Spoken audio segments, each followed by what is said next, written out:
Le francophone d'Amérique du Nord est une espèce menacée qui se trouve principalement au Québec. Minoritaire, cette espèce souffre particulièrement d'insécurité linguistique qu'elle ressent parfois juste avant d'envoyer un courriel. Le francophone est tellement effrayé par l'idée de faire des fautes d'orthographe que cela peut le paralyser complètement.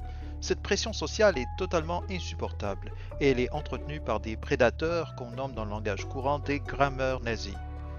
Mais qu'est-ce qu'une faute grammaticale? C'est quand on ne respecte pas la norme, le bon usage. Mais qu'est-ce que c'est le bon usage? Bien, c'est compliqué. Parce qu'en réalité, il n'y a pas qu'un seul français. Il y a beaucoup de variantes, beaucoup de manières de parler, d'écrire le français, et souvent, il peut y avoir un écart immense entre les recommandations théoriques, notamment celles de l'Académie, et la manière dont nous parlons et écrivons réellement.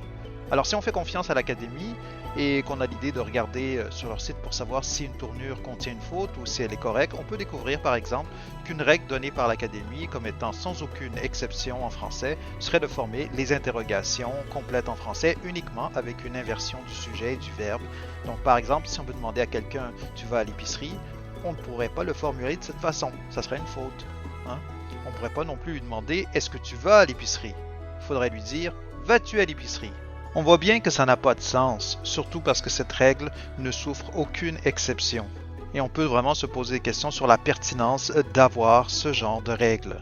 Souvent on pense que les règles sont immuables, mais elles ont une histoire, elles ont été décidées à un moment donné, des fois pour de très mauvaises raisons. Et plus souvent qu'autrement, c'est un débat intergénérationnel. Parce que comme disait Claude Gauthier, le grand de 6 pieds, et voulez-vous pas m'emmerder avec vos mesures à l'anglaise? Et voulez-vous pas m'emmerder avec vos mesures à l'anglaise?